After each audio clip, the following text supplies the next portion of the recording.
Hi, this is Ellis, and this is my project.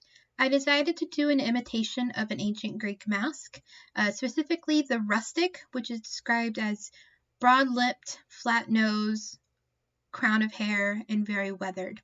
I went to Hobby Lobby and got a basic mask to build off of, and these are the eyes. In my research, I saw very protruding eyes often on masks and decided to imitate that, as my mask is going to have very exaggerated protruding features.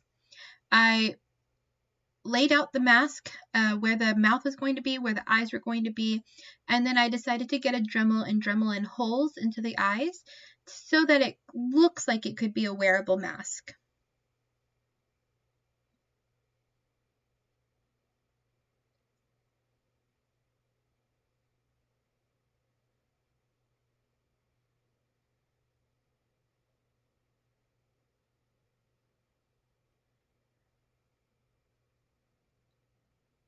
At this point, I start to realize that I'm going to actually Dremel through the table and decide to go outside and finish it so that my husband doesn't kill me. In coming back, I draw on the features that I'm going to want for the rest of the mask. I wanted very exaggerated lips, exaggerated frown lines, a very flat nose, exaggerated eyebrows, very angry exaggerated eyebrows, as well as wrinkling on the forehead and a crow's feet across the eyes. I want it to look like a very old, angry old man, basically.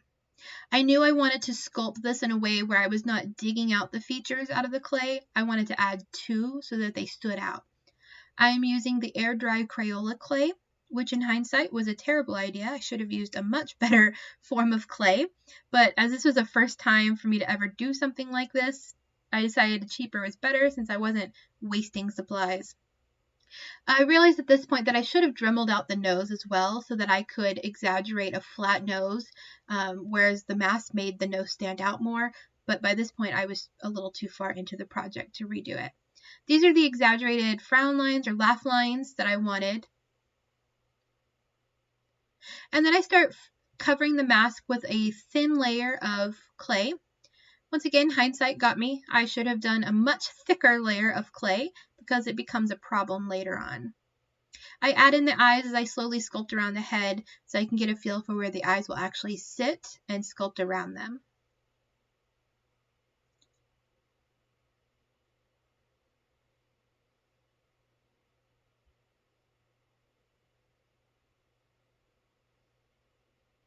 I start adding in the exaggerated wrinkling as well as the very angry eyebrows.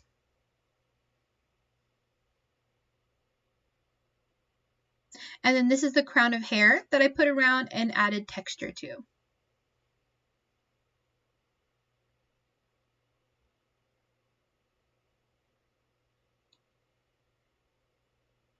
Later that evening, I come by to check on the mask, and I realize that it is literally breaking off in pieces. The nose, the bridge area of the mask has completely caved in and is barely being supported by the mask underneath. In an effort to try to save it, I decided to build on a beard out of clay and texture it as if it's curly hair.